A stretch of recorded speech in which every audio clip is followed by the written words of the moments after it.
Seguimos adelante aquí en Telebuen Día, recibiendo con gran gusto esta mañana al señor presidente del Banco Central del Uruguay, economista Mario Vergara. Buen día, ¿cómo anda? Muy bien, es un gusto estar aquí. Igualmente para nosotros, motivado, me imagino, fue al estadio anoche. Así es, sí, creo que es una satisfacción, una felicidad para la gente, ¿verdad? Capaz que faltó un golcito para gritar, pero no deja de ser la coronación de todo un proceso, de esfuerzo, reivindicar una vez más a esta generación de jugadores que hubiera sido un crimen quedar fuera del Mundial. Yo recuerdo la frustración, tendría 12, 13 años cuando quedamos fuera del Mundial de Argentina, que uno pensaba que el Mundial estaba acá nomás, que tenía la chance de ver algo.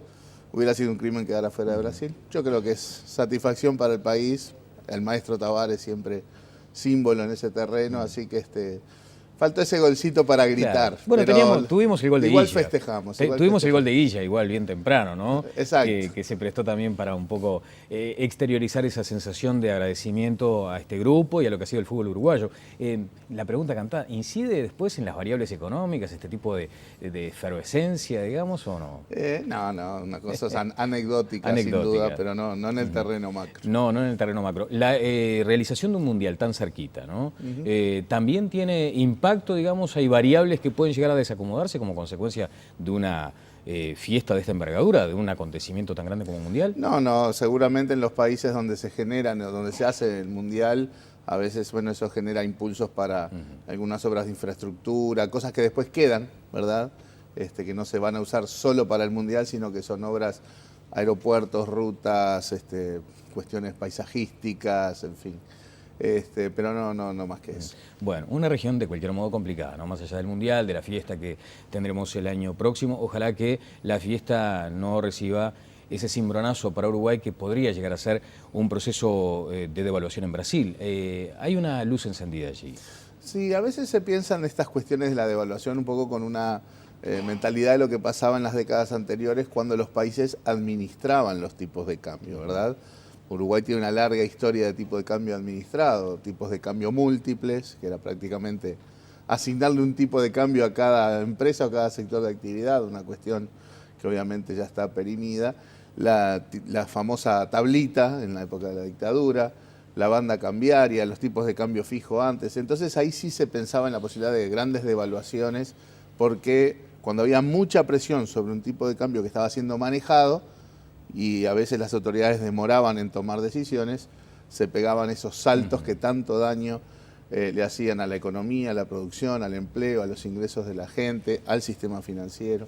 Ahora hay lo que nosotros decimos flexibilidad cambiaria en estos países, es decir, los tipos de cambio en países como Brasil, Chile, Perú, Colombia, Uruguay, se mueven. El Uruguay ha comenzado a acostumbrarse a ver que el dólar sube, baja un poco, baja un poco, ¿verdad? Tiene esa flexibilidad que en general acompaña situaciones que se dan a nivel global y por lo tanto, bueno, puede haber circunstancias que tienen que ver más con cómo van y vienen los capitales en el mundo global de hoy, con toda la incertidumbre y la volatilidad que le imprime sobre todo la situación monetaria y económica de Estados Unidos.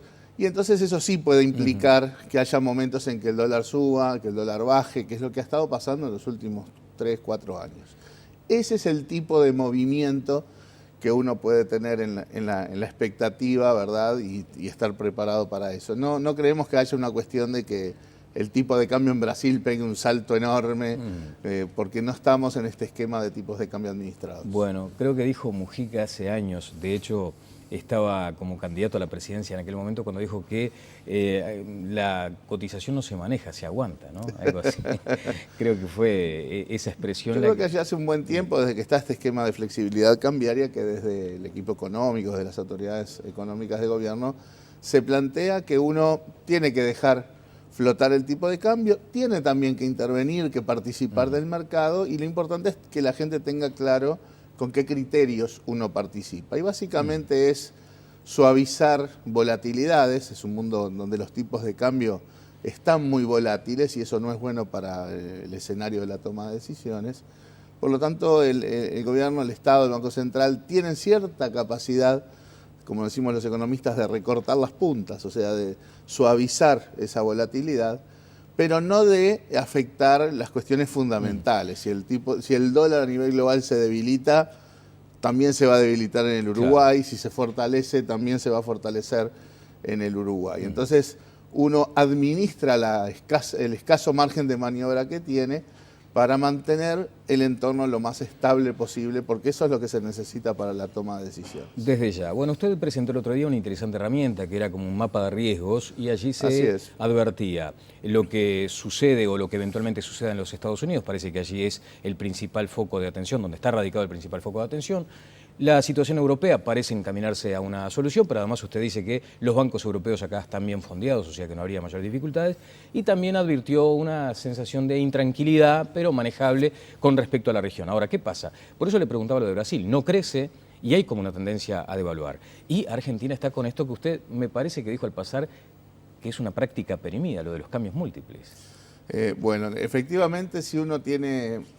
Hay un cambio de mentalidad en la política económica que nosotros hemos manejado, que es justamente evaluar riesgos, ¿verdad? Claro. O sea, por dónde pueden venir los tiros y si estamos armando realmente la protección, la capacidad de maniobra para afrontar circunstancias complicadas. A propósito de tiros, si me permite una breve interrupción, ¿cómo no? Hubo un tiro por elevación a que si se hubiera contado con esa herramienta en 2002, capaz que las cosas hubieran sido mejores. Bueno, claramente en 2001, 2000, 2001, y no creo estar hablando con el diario del lunes, porque eran cosas que se discutían en su momento de manera bastante explícita. Había riesgos que todo el mundo los estaba viendo venir, ¿verdad? O sea, no se tomaron las decisiones oportunas. Bueno, yo creo que faltó un enfoque de mitigar vulnerabilidades y de protegernos ante riesgos que tenían una probabilidad de materialización bastante clara, como el shock regional, el shock de Argentina.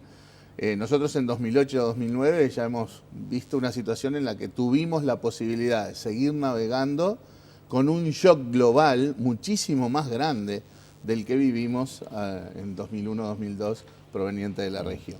Bueno, avancemos en la herramienta. Bien, muy bien. Bueno, ahí la idea es efectivamente el principal elemento que está determinando los flujos de capitales, los capitales que vienen, que van, y los tipos de cambio. En una economía pequeña, abierta como la uruguaya, está claro que el tipo de cambio es una variable muy importante, ¿verdad? La imagen nuestra muchas veces se asocia a la pregunta de ¿a cuánto va a estar el dólar? A fin de año, que se la voy a hacer igual. O sea que, y eso está muy determinado con lo que pasa con la política monetaria de Estados Unidos, que a su vez tiene que ver con si la economía de Estados Unidos realmente vuelve a crecer, se recupera, se consolida su crecimiento. Ahí está la clave, si es moderada, si es ordenada o si es desordenada. Si la expansión monetaria es desordenada, vamos a sufrir las consecuencias. Exacto. Hoy tenemos una política monetaria de Estados Unidos extremadamente expansiva. Tuvieron que volcar camiones de dólares a Estados Unidos y por lo tanto al mundo, porque la curiosidad que tiene el dólar norteamericano junto con muy poquitas otras monedas es que no solamente circula en su país, sino que circula en todo el mundo. En su país lo que ha logrado es compensar la destrucción de liquidez, de capital que se generó en el sector privado con la crisis financiera. Pero eso implicó volcar al mundo infinidad de dólares. Entonces hay mucho dólar en la vuelta, hay capitales que están buscando rentabilidad porque en ese marco de Estados Unidos la rentabilidad es cero, en Estados Unidos y en Europa y en Japón la rentabilidad es cero, y por lo tanto además encarece todo en dólares, porque cuando hay muchos dólares en la vuelta, los precios fijados en dólares, y uno lo ve también en los precios de lo que ahora se llaman las commodities, los bienes básicos, primarios, estandarizados, no necesariamente primarios, porque ya una tonelada de carne está lejos de ser un bien primario, ¿verdad? Los precios entonces expresados en esos dólares débiles suben, y es lo que estamos experimentando, ¿verdad? Un valor del dólar estructuralmente débil con precios estructuralmente altos, que son un poco en buena medida una cosa a la contracara de la otra. Entonces, en algún momento todos sabemos que esto no es sostenible en el largo plazo, que esto no va a durar toda la vida. Todos sabemos que en algún momento esto se va a deshacer un poco, es decir, la política monetaria de Estados Unidos se va a hacer menos expansiva. Ahora, las señales sobre eso han sido que, bueno, capaz que estamos por empezar ahora, no, vamos a esperar. O sea, ha habido confusión en esa comunicación de parte de la Reserva Federal que ha hecho que muchos capitales que venían de repente ya no vinieran y volvieran a ver qué pasaba en Estados Unidos, después dijeron, no, esto va a demorar, entonces vuelven. Y eso afecta, por ejemplo, los tipos de cambio. Y por lo tanto nosotros tenemos que estar con un escudo, con una plataforma que nos permita navegar en esa incertidumbre, en esa volatilidad, entre otras cosas vinculadas a la volatilidad del tipo de cambio, porque sabemos que es una variable clave para la producción, para las exportaciones, para la estabilidad del sistema financiero, porque una economía como la uruguaya, pequeña, abierta, está expuesta a estos shocks y el tipo de cambio es la variable que de alguna manera nos vincula con el resto del mundo. Y ahora vienen estos vientos desde la República Argentina, por eso le preguntaba si cuando usted se refiere a políticas perimidas hace alusión a estos anuncios que se han realizado desde la República Argentina. Si le parece, vamos a escuchar al señor vicepresidente de la República, Danilo Astori, a propósito de lo que han sido estos cambios en el gabinete argentino y las políticas anunciadas. Muy bien. Consultado sobre el cambio del equipo económico argentino, el vicepresidente Danilo Astori aseguró que las perspectivas no son buenas. Además, afirmó que es muy difícil integrar países que practican enfoques tan diferentes como Uruguay y Argentina. Los anuncios no son precisamente anuncios que se encuadren en un enfoque de apertura. Más bien son una confirmación de una visión muy regulatoria de la economía y de herramientas que la verdad es que no son muy consistentes, primero con la apertura y segundo con la integración. Ahora, ¿qué significa esto para Uruguay? Bueno, Uruguay es consciente de la importancia crucial que tiene la región en la que vive. No puede prescindir de ella, ni ahora ni nunca. Entonces ustedes se preguntarán, bueno, ¿y qué hacemos? Yo diría seguir trabajando con mucha paciencia, con mucha profesionalidad, con mucha convicción, con mucha capacidad de negociación, sabiendo que estos momentos no son buenos. Bueno, ¿cuáles son los comentarios a propósito de lo que decía el señor vicepresidente? ¿Verdad? Bueno, obviamente compartimos ese enfoque. Astori habla de paciencia, negociación. En su momento Mujica había dicho paciencia estratégica para el diálogo con Argentina, y es un poco la historia de la vida de las relaciones entre Uruguay y Argentina. También. Ahora, apelo a su condición de docente.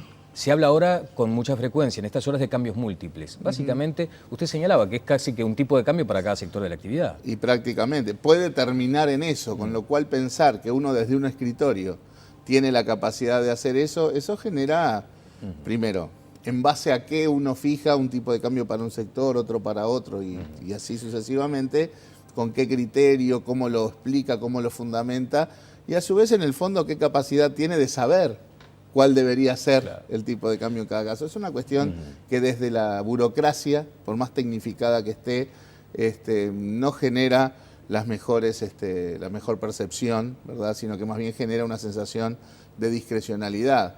Aún hecho en los contextos más transparentes posibles, siempre genera una sensación de discrecionalidad que no ayuda a la toma de decisiones. Me imagino que no querría estar en el lugar del presidente del Banco Central argentino, ¿no? Hay una fuga tremenda, ¿no? Una pérdida permanente de activos. ¿Eso también incide para que se determine esta variable ahora? Bueno, yo creo que hay una secuencia de múltiples medidas que se han ido tomando en la economía argentina, que en última instancia tienen bastante que ver con los problemas que los economistas llamamos de liquidez, o sea, del manejo inmediato del dinero, de los dólares básicamente. Y en buena medida yo creo que si uno arranca desde la utilización de reservas del Banco Central, la reestatización de los fondos de pensión, de algunas otras empresas como Repsol, el manejo también más burocrático administrativo del comercio exterior, de importaciones, etcétera.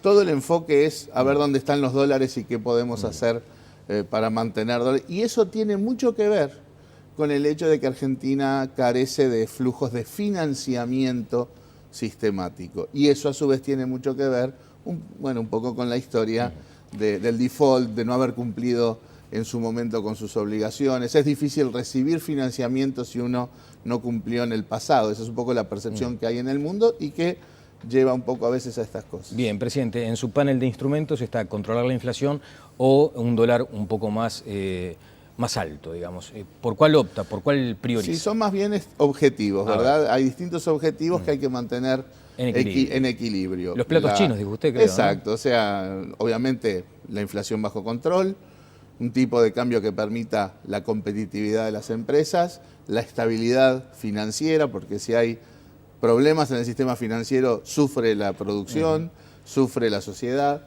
O sea, son varios objetivos que la política económica en general y el Banco Central en particular tienen que estar observando de manera equilibrada. Pero la inquietud máxima está en la inflación hoy. Hoy sí, hoy sí. Pero ¿por qué es eso? Es la imagen de los platitos chinos, ¿verdad? Uno tiene que tener todos los platitos girando a la vez, ¿verdad? Y bueno, cuando hay uno que empieza a girar menos, uno tiene que ir más concentrado a ese platito para hacerlo girar más. ¿Por qué ese platito gira mal hoy es ese platito, en otras circunstancias fueron otros. O sea, ¿y por qué ese hoy? Para entender. Bueno, hoy si uno ve la pintura gruesa de la economía uruguaya, ve las cosas funcionando muy razonablemente. Y lo que la sociedad desearía, y el gobierno también, es que en ese contexto la inflación fuera un poco más baja. Un poco más. Sí, o sea, nosotros tenemos un objetivo que va casi hasta un 7% y hoy la inflación está en 8,5%, una cosa así. O sea, tampoco es una cuestión ni fuera de control ni una distancia desmedida con respecto al objetivo. Pero por suerte la sociedad discute y se preocupa por esa diferencia de inflación. Señal de que aprendimos la lección de que tener más de medio siglo de inflación descontrolada de 2 y 3 dígitos como tuvimos, aprendimos que eso es dañino para la economía y para la sociedad, para el bolsillo de la gente, para los pobres. Entonces, bienvenida esa discusión y esa preocupación cuando la inflación está un poco por encima. ¿Y por qué está un poco por encima? Y desentona en que todas las demás variables están mostrando un funcionamiento razonable. La gente está satisfecha. Hay una encuesta que sacó Latinobarómetro hace pocas semanas que muestra que con luz, con distancia, en Uruguay es donde hay más satisfacción sobre la situación económica. Y se debe a múltiples factores. La inflación está un poco por encima, primero porque esta es una economía que ha estado creciendo en la última década a tasas sensiblemente altas y eso se ha reflejado en aumentos sensibles de los ingresos de los hogares. Hay más de 20 puntos de la población que salió de la pobreza en todos estos años. Los aumentos de ingresos han sido considerables, no solo de salarios, de todas las fuentes de rentas, las rentas empresariales, etcétera.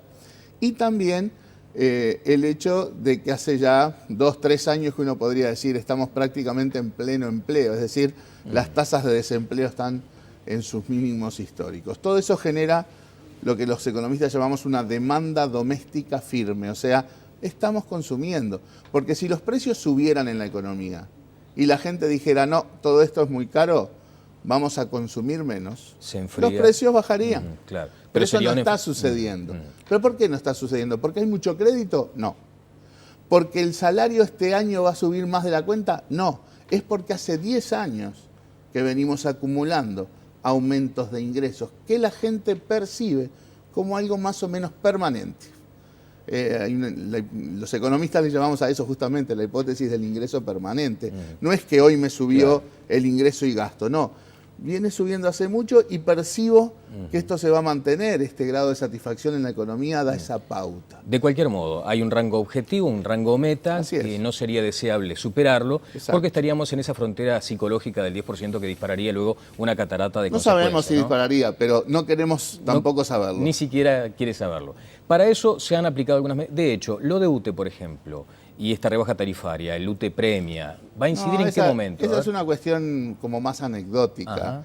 En su momento esto no fue hecho pensando en un tema de la inflación, de que la inflación sea más baja, sino... ¿Pero hoy tiene ese cometido? No, no tiene ese cometido. Tiene un impacto sobre la inflación, pero solo ahora, porque lo que hay que volver a hacer este año es lo mismo que se hizo el año pasado para que justamente las cifras de inflación sean representativas. Si no, estaríamos distorsionando... sí, la artificialidad de un instante. Exacto, pero es un instante y ya ahora cuando esto se haga en este año y se repita en todos los años, su impacto sobre la inflación ya se diluye. O sea que desde el punto de vista inflacionario, esta es una cuestión anecdótica que se diluye. Permítame volver a un poco al tema de, bueno, hay niveles de consumo razonable que los uruguayos hemos aumentado porque sentimos que tenemos un ingreso mayor y porque además nos habíamos apretado el cinturón después de la crisis. En algún momento también había que aflojar y consumir un poco más. Eso dificulta entonces que los precios bajen. Es difícil hacer bajar la inflación en un contexto de una economía que está creciendo bastante. Y después lo que nos viene de afuera, ¿verdad? También estamos exportando a buenos niveles de precios, con mucha incertidumbre y volatilidad los precios también reflejan eso. O sea, no tenemos ayuda, entre comillas. Las presiones no son para bajar los precios ni lo que viene de afuera, ni lo que está gestado en la economía uruguaya. Pero reitero, entonces, con esa preocupación, eso nos ayuda a explicar por qué la inflación está un poco por encima de lo deseado, pero al entender y tener una buena explicación, un buen diagnóstico, también nos da la tranquilidad de que tenemos que seguir trabajando con herramientas política monetaria, política fiscal, política financiera, para mantener este contexto de estabilidad. Está bien. Usted dijo, los salarios inciden, pero no son determinantes, por ejemplo, los ajustes, como ¿no? todas las fuentes de renta. Cuando hablamos de consumo y demás, la gente se financia de múltiples formas. Los trabajadores se financian con los salarios, que son... Pero no hay que achacarle toda la culpa de todos los males en este aspecto. De ninguna manera. Bueno, Javier Daedo, el estimado Javier Daedo, dijo en su tuit que optaron por el camino fácil de bajar el dólar para comprar un poco menos de inflación. No. Eso no ha sido ni el enfoque ni la práctica en todo este tiempo. Bien, Vergara, el gasto público sí incide fuertemente muchas veces en este índice. No, tampoco. A ver. O sea, si estuviera fuera de control, sin duda, pero no es el caso. No es el caso. Si uno lee los manuales, y todos creo, los analistas, los economistas hemos leído más o menos los mismos manuales, las relaciones entre las variables son indiscutibles, ¿verdad? Un poco más de gasto público puede afectar los precios en una dirección, menos gasto público afecta los precios en una dirección, como más gasto privado o menos gasto privado. Ahora, ¿el asunto cuál es? Hay que después ponerle número a las cosas, hay que calibrar la situación. ¿Y usted hoy no entiende que eso está como recalentándose el gasto De público? ninguna manera. Nosotros no creemos que la situación fiscal esté siendo un combustible exacerbado en la economía como para que los precios estén creciendo demasiado. Esa no es la razón. Esto no quiere decir que no haya que cuidar la situación fiscal. Yo creo que se ha sido extremadamente prudente en ese sentido. Las leyes de presupuesto, las rendiciones de cuentas y la gestión tributaria y de gasto han mostrado resultados razonables en materia fiscal. Lo que está claro, y en esto quiero, porque ha habido algunos... Por eso, porque el otro día cuando leí un diario, después vino la aclaración del Banco Central que correspondía. Claro, ¿no? porque pero cuando los titulares de prensa no reflejan lo que uno dice, pasan esas cosas. Hay quienes plantean, el Banco Central hace el esfuerzo, hace una política monetaria contractiva, pero nadie lo ayuda para combatir la inflación. No lo ayudan los salarios, de eso ya hablamos, ahí no está el problema hoy, es un tema de que hace 10 años que venimos acumulando ingresos, y no lo ayuda el gobierno porque el déficit fiscal es muy alto. Entonces, a los que plantean eso, nosotros decimos, bueno, díganos los números de esto, ¿cuánto habría que modificar la situación fiscal para efectivamente tener un impacto sobre la inflación? Y hay estudios en consultoras que no se manejan en general, porque son cosas bastante complicadas de analizar, pero el propio Fondo Monetario Internacional acaba de hacer un trabajo que dice, para bajar un punto de inflación deberíamos ajustar la situación fiscal en 2,5 puntos del producto. O sea, para bajar 2 puntos de inflación, que es lo que todos desearíamos, deberíamos hacer un ajuste, según el Fondo Monetario y lo que serían algunos analistas, del gasto y de la situación fiscal de 5 puntos del producto. 2.500 millones de dólares, más que todo el presupuesto de la educación entero. O sea, no tiene ningún sentido. Eso está fuera de nuestro menú. El propio concepto de ajuste fiscal está fuera de nuestro menú. Por lo tanto, lo que sí dijimos es, quienes plantean que el problema de la inflación se debe a la expansión fiscal, bueno, que planteen que eso significa recortar 2.500 millones de dólares de gasto y que digan a ver cuáles son los gastos que hay que recortar. Nosotros estamos en las antípodas de esa visión. Bien, presidente, finalmente vamos a ingresar, aunque más no sea como titulares, porque todavía está el proyecto en debate parlamentario, sobre este proceso de inclusión financiera. Usted lo defiende, de hecho el ministro Lorenzo ha defendido la bancarización, pero entiende que si hay que ajustarlo, si hay que aplicarle cambios, serán aceptados. Esa siempre fue la filosofía de todos los proyectos de ley que se han enviado desde el equipo económico, desde el Poder Ejecutivo. Van al ámbito donde se tienen que discutir, pulir, mejorar, que es el Parlamento, ¿verdad? Por lo tanto, está claro que hay una orientación en el proyecto, que hay una filosofía, que hay un diagnóstico. Hay que blindarlo para que no sea declarado inconstitucional después, en todo caso. Ni que hablar.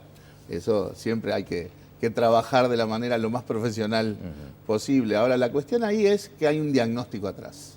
Y el diagnóstico es que los servicios financieros en Uruguay tienen una inserción, proveen acceso a un número demasiado limitado de gente. Eso hay que generalizarlo más, hay que facilitar y ampliar el acceso de la población a los servicios financieros, porque cualquier análisis muestra en América Latina y en particular en Uruguay que las familias de menores ingresos, que las micro, pequeñas y medianas empresas tienen dificultades para acceder no solo al crédito, al conjunto de herramientas de servicios financieros. Y eso obviamente hay que impulsarlo desde el Estado porque el mercado no lo resolvió. Porque hace 40 años que los bancos podrían hacer estas cosas y no las hacen. No les interesó hacerlo. Y se ve que no, se ve que no. Hay muy poco desarrollo de infraestructuras, de instrumentos. Eso va que en otros países con menor desarrollo relativo y económico, financiero, humano que el Uruguay, tienen más desarrollado. Eso echa por tierra el argumento de que con esto se benefician los bancos. No, bueno, no. De hecho, los bancos han dicho, cuidado con lo que están haciendo. Los bancos son parte del bloque crítico de esta ley, porque entre otras cosas se les obliga a hacer cosas sin cobrar, ¿verdad? Usted va a cobrar su salario por tal banco, pero todo el manejo de esa cuenta, básicamente, el banco se lo va a tener que dar sin cobrarle, por ejemplo, obviamente. Esto no... Y además implica un despliegue mayor, implica oportunidades también, pero implica un despliegue mayor de infraestructura, de inversión, etc. El proyecto, que puede pulirse y tiene múltiples aristas, básicamente genera una nueva cancha, nuevas reglas de juego que impulsan la inclusión financiera. Aquellos que rápidamente entiendan este nuevo mapa de reglas van a aprovechar mejor las oportunidades, pero el objetivo del proyecto es bien claro: favorecer a la población que requiere de más servicios financieros, que requiere de más instrumentos para poder manejar razonablemente su finanza, su crédito, su vida financiera cotidiana. Hay una unidad que está funcionando como para aquello de la educación financiera, ¿no? Para que la ciudadanía... Es la contracara natural, la otra cara de la moneda. Nosotros no queremos que el impulso a la inclusión financiera se transforme o se traduzca en conductas inapropiadas en la gente, sobreendeudamiento, consumismo, de ninguna manera. La forma de ayudar a eso, la otra cara del impulso a la inclusión, es la educación. Y el Banco Central, desde el año pasado, incluso lo pusimos en la Carta Orgánica del Banco Central, en la ley, tiene encargado promover la educación económica y financiera de la población con esta filosofía, y de hecho se ha armado el programa BCU Educa, que tiene múltiples actividades, pero sobre todo dirigidas a niños, jóvenes, adolescentes, y también con la idea de que esto solo va a ser efectivo, perdurable, si el sistema educativo formal lo incorpora. Y no lo somos muy optimistas en eso, porque ya aún en este escenario de grandes dificultades del sistema educativo. Y sí, y le voy a decir por qué. Porque hemos visto una receptividad enorme, no solamente de las autoridades de la educación, con quienes ya hemos firmado convenios, con el Plan Ceibal también, con ONGs vinculadas al tema, sino también porque tenemos actividades como estas ferias interactivas que ya hemos recorrido 10, 12 departamentos en el interior, también lo hemos hecho en Montevideo. El vínculo con los niños, los adolescentes, la receptividad es brutal, por una razón principal. Porque después lo evaluamos, eso les preguntamos. Porque te toca el bolsillo, por ejemplo. Porque ellos perciben que estas son cosas que les sirven para su vida. Claro. Cuando se les pregunta a veces a los adolescentes en secundaria, que hay tanta deserción, cuáles son las razones por las cuales dejan el sistema educativo, muchos dicen porque sentimos que nos enseñan cosas que no nos sirven. Yo no digo que eso sea así, no tengo la capacidad para evaluarlo, digo que es lo que dicen los chiquilines. El hecho de que digan, esto me interesa y se lo recomendaría a mis amigos y siento que de acá saco cosas que me sirven para la vida, nos permite ser optimistas de que la educación económica financiera, que ya es impulsada desde el Banco Central, pero que está siendo tomada por otros agentes en el sistema educativo, en el sistema financiero, el propio AEBU es un aliado que ya mostró su interés en esto y ya está haciendo actividades también en esto. Es fundamental por el tema de la educación y la vida de los ciudadanos, de desplegar derechos ciudadanos, Y también la otra cara de la inclusión, evitar que el mayor acceso a instrumentos, a herramientas en el terreno financiero se traduzcan en consumismo, sobreendeudamiento, conductas que no queremos ver más tampoco en el Uruguay. Bueno, una escuelita para manejar la billetera, digamos, ¿no? Cuando la tengamos. Entre otras cosas, es muy importante. Es muy importante. Muchas gracias, Vergara. Ningún jugador va a quedar por fuera de esto, ¿no? Porque allí está ANDA, las cooperativas. En absoluto. No van a quedar por fuera. Es que, vuelvo al punto, acá hay un nuevo impulso con reglas diferentes que apuntan a esa mayor inclusión. Todos tienen, creo, si entienden las nuevas reglas, la oportunidad de acomodar el cuerpo, sus estrategias, porque hay muchas oportunidades. Muchas gracias, muy amable. Un gusto. El señor presidente del Banco Central, Mario Vergara. Pausa y seguimos adelante en Presentó NIR, sofás que despiertan pasiones. NIR, la evolución del living.